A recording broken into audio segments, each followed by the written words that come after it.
The old hood, we just kept trying to work with it. It wouldn't work out. When I had the old hood, I cut up the cowl to match. Because getting all these lines right here, that is kind of like a difficult money shot that you really want to work towards. If all these lines are looking good right here, and the hood and everything, that's pretty much $1 million shot on that. So we got a different hood, and I had to change this right here in the front to match the new hood too.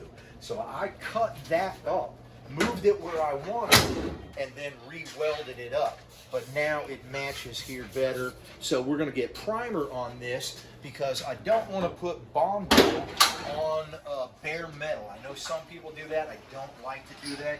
I like to get primer on here first, and then I'll scratch it down some. I'll get a little bit of metal exposed.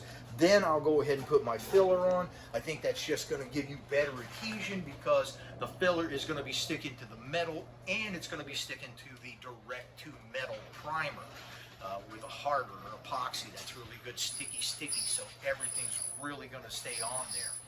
I'm going to get this all primered up and I'll show you what it looks like when I'm done. So we did our body work, and you can see that there were some air bubbles in our filler, and when we sanded it down, it exposed them.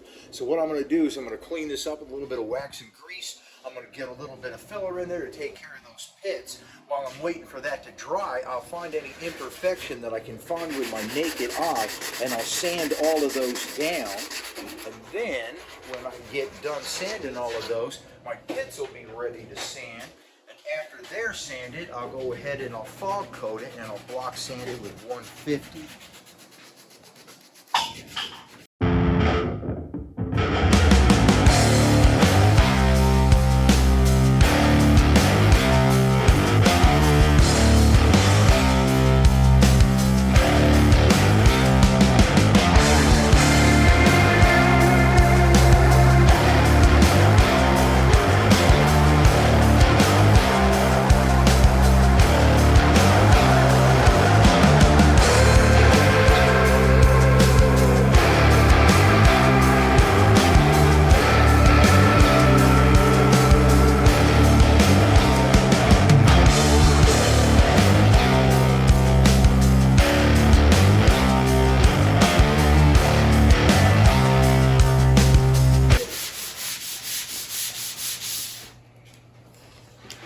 Okay, I wasn't really going to sand the hood on the truck because it's more difficult. It's a lot easier on a table, but I've already got everything else all block sanded, so I'm just like, ah, hell, I might as well just do it anyway because I'm going to be primering everything up anyway.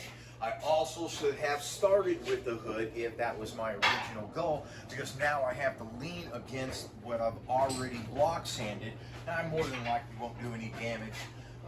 But it's better to do all of your inside work and work your way out. Another thing I want you to notice is that I'm starting on this edge right here, and then I'm working my way out.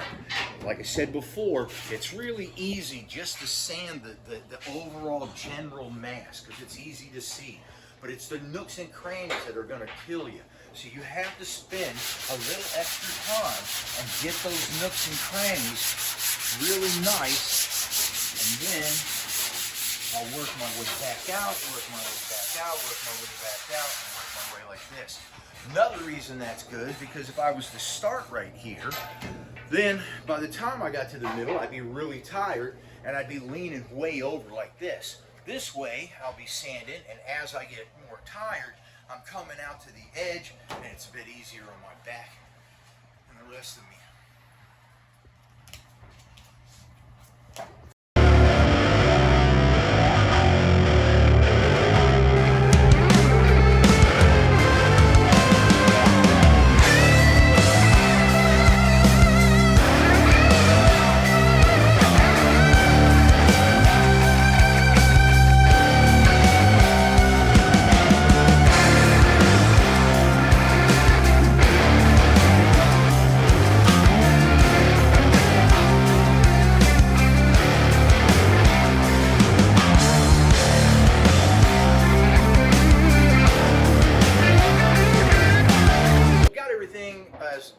gotten to this stage as I like to do it when I'm doing this level of a truck. And I've done all the body work together.